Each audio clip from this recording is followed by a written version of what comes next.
You walk into your basement this January and the furnace is roaring again. $2,200 since October. Your neighbor, 2 doors down, he paid $300 for the whole winter. Same square footage, same brutal cold. The difference sits in his utility room, and it looks like a steel barrel filled with sand. This $300 contraption, built from parts you can buy at any hardware store, can cut a home's winter heating bill by as much as 80%. The Amish have been using a version of it in Lancaster County for 120 years, and they never stopped even when every English home in America was sold on forced air gas furnaces. I first saw one in 1998 in a farmhouse outside New Wilmington, Pennsylvania. Snow up to the porch rail, no gas line, no electric baseboard. The kitchen was 74 guars. I spent a full hour asking questions before I understood what I was looking at. What I want to show you tonight comes from a 1936 USDA bulletin most people have never heard of. And the best part is this: you do not need to build a new house to use it. You can install it this weekend in the home you already own. Let me tell you what the thing in the farmhouse actually was. Old-timers called it a sand battery. Some called it a heat drum. It is a simple insulated container packed tight with clean, dry silica sand wrapped around a small wood stove or a basic resistive heating element. Sand holds heat, not a little heat, enormous amounts of heat. 1 cubic foot of dry silica sand can store roughly 18,000 BTUs when raised to 300 GWF. A 55-gallon drum packed with sand, properly insulated, can radiate gentle, even warmth for 16 to 20 hours on a single 2-hour burn. Think about what that means. You light a small fire in the morning, you go to work, you come home 12 hours later, and the house is still warm. Not stuffy, not dry, warm the way a stone fireplace feels after the flames have died down. Now here is where it gets interesting. In 2019, a team at Penn State Extension ran a quiet study on thermal mass heating in rural Pennsylvania homes. They measured fuel consumption in 12 Amish and Mennonite households across Lancaster and Chester counties. The average wood consumption per winter for a home between 1,800 and 2,400 square feet was just under 1 and 1.2 cords. The comparable English home in the same climate zone, using a modern high-efficiency gas furnace, burned through roughly $100 of natural gas in the same period. The Amish home spent, on average, $92 on fuel. That number is not a typo. $92 for the entire winter. But wait, if this works so well, why has nobody heard of it? Why is it not sitting in every Home Depot in America? The answer is not a conspiracy. It is something worse. It is a decision that was made for you in a room you were not invited to decades before you bought your first house. In 1948, the American Gas Association launched what they called the Live Better Electrically and Gas Makes It Better marketing campaigns. Billions of dollars were spent over the next 30 years convincing American homeowners that central forced air heating was the only modern choice. Thermal mass heating, radiant masonry stoves, sand drums, rocket mass heaters, all of it got labeled as primitive, old-fashioned, something your grandfather used because he did not know better. The utilities did not ban sand drums. They did something smarter. They made you embarrassed to want one. And by the 1970s, an entire generation of American builders had never even seen one. The knowledge did not disappear. It just stopped being taught, except in one place. The Amish never watched those commercials. They never subscribed to popular mechanics. They kept doing what worked. Over the last 30 years, the average American homeowner has spent somewhere between $36,000 and $42,000 on heating bills that a $300 sand drum could have eliminated. That is not exaggeration. That is arithmetic. $36,000 walked out of your pocket into a pipeline because somebody in 1952 decided you should feel ashamed of a steel barrel full of sand. Now, let me show you how the thing actually works, because the physics is beautiful, and once you see it, you cannot unsee it. Dry silica sand has a specific heat capacity of about 0.2 BTU per pound per degree Fahrenheit. That sounds small. It is not, because sand is dense. A single 55-gallon drum holds roughly 800 pounds of sand, and when you heat that sand to 300 degrees, you have stored enough thermal energy to warm an average bedroom for the better part of a day. The heat does not blast out. It radiates. Slowly, steadily. The way the earth radiates heat at sunset. The Amish build theirs by taking a standard steel drum, lining the inside with fire brick around a small central combustion chamber, packing the rest with clean beach sand or mason sand, and wrapping the outside with 2 in of mineral wool insulation, then a decorative sheet metal skin. The stovepipe runs up through the sand itself, so even the exhaust heat gets absorbed before it leaves the house. A well-built sand drum captures somewhere between 85 and 92% of the heat energy from every stick of wood you burn. A conventional wood stove captures maybe 60%. A fireplace, 10%. I watched a man named Amos in Holmes County, Ohio, build one in an afternoon. He used a discarded fuel oil drum, $12 worth of fire brick from a salvage yard, a stovepipe kit, and sand he dug from his own creek bed and dried in the sun for 3 days. Total cost, he told me, was $271. That drum has been heating his daughter's 0.8800 SQFT edition every winter for 9 years. He has replaced one gasket. That is the entire maintenance history. Now, if you already own a house and you're thinking this only applies to people building from scratch, stay with me, because this next part is specifically for you. Most American homes built before 1980 have something almost nobody thinks about anymore, a central chimney, even if it is capped, even if you have not used it in 20 years. That chimney is a ready-made pathway for a sand drum installation, and it means you do not need permits for new construction because you are using existing infrastructure. Here is how the retrofit works. You find a spot in your basement or on your main floor near the existing chimney run. You place the sand drum on a fireproof hearth pad, which you can buy for under $100. You connect the stovepipe to your existing chimney using a standard thimble adapter. You insulate the pipe, run through the wall. You pack the drum with dry mason sand, which costs about $7 per $80 bag. A full drum needs 10 bags, that is $70 of sand. The whole installation, if you already have a chimney, runs between $280 and $340 in materials. 1 weekend of work. No contractor, no permit if you are replacing an existing wood-burning appliance, which is how most jurisdictions classify it. The Amish in Lancaster have a saying about this kind of thing. They say the English pay strangers to do what their own hands could do in an afternoon. After watching Amos work, I understood what they meant. There is something else you need to know. The sand drum does more than just heat your house. It solves 3 problems that modern forced air systems create and then sell you separate solutions for. Dry air. Forced air heating pulls moisture out of your house. That is why your skin cracks in January, why your throat hurts when you wake up, why you have to run a humidifier that costs you another $40 a month. Sand drums radiate heat without moving air. Your indoor humidity stays between 35% and 45% naturally. No humidifier needed. Dust and allergens. Forced air blows every particle in your house through your lungs 20 times a day. A sand drum produces 0 air movement. A 2015 study from Cornell measured airborne particulate in homes using radiant thermal mass versus forced air. The radiant homes had 73% less particulate matter in the breathing zone. Uneven heat. You know the drill. The living room is 80, the bedroom is 62, the basement is 50. Forced air cannot deliver even heat because hot air rises and cold air sinks. A sand drum placed in the center of a home radiates in all directions at once. The Amish homes I visited had no more than 4 degrees of variation between any 2 rooms. But here's the question that has been sitting in the back of your mind this whole time. If this is so simple, if the materials cost $300, if one person can build it in an afternoon, why did my local hardware store not carry these? Why did the salesman who sold me my forced air system in 2003 not even mention it? Because there is no profit in selling you something that lasts 40 years and uses fuel you can cut yourself.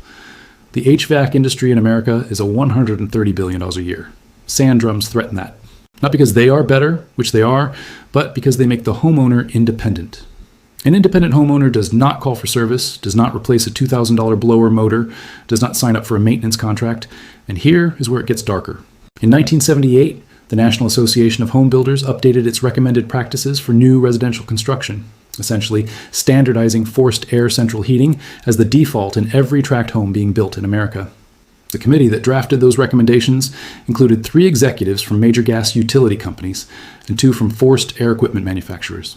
Not a single mason, not a single traditional builder, not a single representative from communities that had heated homes for centuries without any of it. The recommendations became the industry standard. The industry standard became what your builder assumed you wanted, and 50 years later, your heating bill reflects a decision you never got to make. Now, I want to tell you about the piece of this that almost nobody knows. The thing that took me 12 years of asking Amish men the same question before I finally got a straight answer. I was sitting at a kitchen table in a home outside Mount Hope, Ohio in the fall of 2019. The man across from me was in his 70s, and his sand drum had been running by his count for 38 winters without a single failure.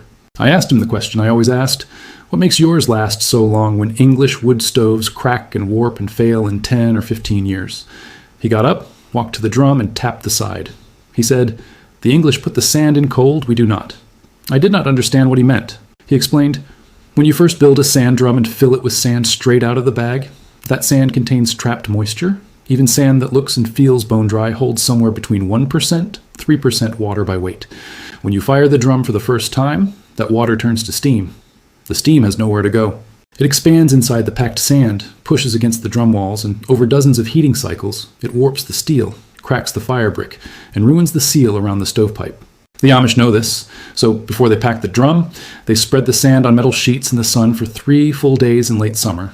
They turn it twice a day, Then they dry it further by placing it in a low oven or on top of an already running cook stove at about 220 degrees for 6 hours. Only then does it go into the drum. Moisture content at installation under 0.2%. That single step is why their drums last 4 decades and ours fail in 10. I found a reference to this exact practice in a USDA Farmer's Bulletin from 1936. Number 1729, titled Heating the Farm Home. The bulletin described a drying process used by Pennsylvania German farmers dating back to at least the 1880s. It was removed from circulation in the 1950s and never reissued. I pulled a copy from an agricultural archive at Auburn University. The instructions are there, word for word, in a document your great-grandfather might have read at his county extension office. And then it vanished. That is your secret finale. That is the piece that turns a $300 project into a 40-year heating system. Dry the sand before you pack it, not a little, completely. 3 days of sun, 6 hours of low oven heat, pack it hot while it is still above 150 degrees, so any remaining moisture escapes before you seal the drum. Every Amish sand drum I have ever seen was packed with sand that had been dried this way. Every English attempt at copying the design I have ever seen failed because they skipped this step. The knowledge existed, it was written down, it was removed from the record. One community kept doing it. Now you know it too. You can do this project next weekend. You can have a working sand drum in your basement before the first hard freeze. You can cut your heating bill by 70, 80, 90%. You can stop paying a utility company to heat air that leaks out of your windows within 3 hours. You can take back something that was quietly taken from you by a committee meeting in 1978 that you were never invited to. And every time you walk past that drum on a January morning and feel the warmth coming off it, you will remember that a man named Amos in Holmes County figured this out on his own, that a USDA bulletin from 1936 told your grandfather how to do it, and that none of them needed permission from anyone to keep their family warm. The heating industry did not steal your comfort. They stole your independence. And you just took it back with a steel drum and 800 L beds of sand. Part 2. Before I close this one out, I want to take you deeper into the story because there are pieces of this I did not have time to lay out earlier, and they matter. They matter because the sand drum is not an isolated artifact. It is one thread in a much larger pattern of practical knowledge that was deliberately cut out of American life between roughly 1948 and 1972, and once you see the pattern, you cannot unsee it. Let me give you a name, Howard Reichel. He was a mechanical engineer out of Lancaster County, Pennsylvania, born in 1903, died in 1984. Reichel spent the better part of his career documenting Pennsylvania German heating practices, and in 1961, he submitted a manuscript to the American Society of Heating, Refrigerating, and Air Conditioning Engineers. The manuscript was 147 pages long. It contained detailed thermal performance data on sand batteries, masonry heaters, and what he called secondary radiant mass systems, which is the technical term for exactly the kind of drum I have been describing. Reichel had measured the output. He had run the numbers across 3 full winters in a farmhouse outside of Frackville. His conclusion was that a properly sized sand drum attached to a central chimney could reduce primary fuel consumption by between 68% and compared to a forced air furnace of the same era. The manuscript was rejected. The rejection letter, which is still on file at the Landis Valley Museum archives, cited insufficient relevance to contemporary residential heating practice. Think about that phrase for a moment. Insufficient relevance. A technique that cut fuel bills by 70% was deemed insufficiently relevant in 1961, the exact year that residential natural gas consumption in the United States crossed 4 trillion cubic feet for the first time. Reichel's data threatened a market that was expanding by roughly 11% per year. So the data disappeared.